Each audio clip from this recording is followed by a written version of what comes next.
તો ગુજરાત ખેતી પ્રધાન રાજ્ય છે। અનેક ખેડૂતો ટ્રેક્ટર અને આધુનિક મશીનો દ્વારા ખેતી કરી સદ્ધર બન્યા છે। જો કે પંચમહાલ જિલ્લાના ખેડૂતો ચોમાસા બાદની સ્થિતિને લઈને અત્યારથી જ કેમ ચિંતિત બન્યા છે તે જાણવા માટે જુઓ ખેતી સારી પાણી સંગ્રહની કમીમાં।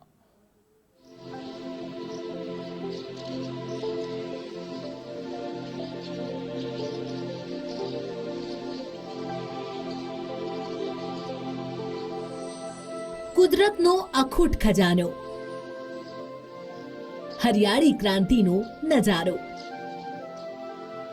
આ છે પંચમહાલ જિલ્લાના ઘોઘંબા તાલુકાના દક્ષિણ પૂર્વ વિસ્તારમાં આવેલું સરસવા ગામ। ચોમાસાની ઋતુમાં અહીં વરસાદ પુષ્કળ વરસે છે। કદાચ એટલે જ આંખોને ટાઢક આપનારી હરિયાળી ચારે કોર કંઈક આ રીતે નજરે ચડે છે। क्षति एक उड़ीने आंखे ए चढ़े छे। धरतीपुત્રો કહે છે કે ચેકડેમની કમી અહીં ચોક્કસ ઘટે છે।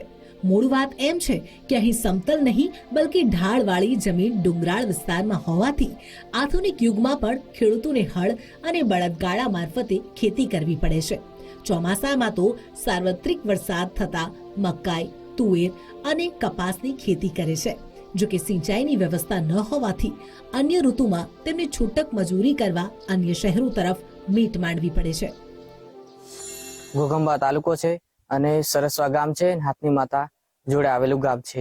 અહીં છે હાથની માતાની અંદર સરસવા નાથપુરા બાકરોલ એ આજુબાજુના ગામોની અંદર ઢોળાવવાળી જમીન છે અને ત્યાં ફક્ત ચોમાસાની અંદર જ ખેતી થાય છે અને આ 7 ગામોની અંદર વરસાદ વધુ થાય છે પરંતુ ઢોળાવાળી હોવાથી બધું પાણી ધોવાઈને જતું રહે છે।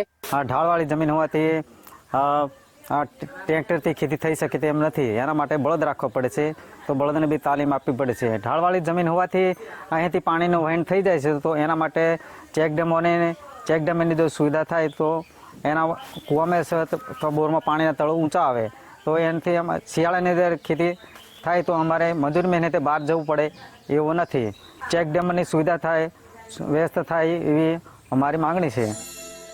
ખુદનું ખેતર હોવા છતાં 9 મહિના ગામ અને જમીન છોડીને અન્ય જિલ્લાઓમાં છૂટક મજૂરી કરી જીવન ગુજારવું પડે ત્યારે સમજી શકાય કે કેવી સ્થિતિનું સર્જન થાય। અહીંના લોકો મહેનતુ છે, પરિશ્રમનું પ્રમાણ પૂરીને ધાન પેદા કરી શકે છે। જો કે ચેકડેમની વ્યવસ્થા થાય તો આ ધરતી પુત્રો પણ વધુ સદ્ધર થઈ શકે છે। સરકાર પાસે એટલી માંગણી છે કે અમારે આ બાજુ વરસાદ સારો પડે છે તો ડેમને એવું વ્યવસ્થા કરે એવી માંગ છે અમારી।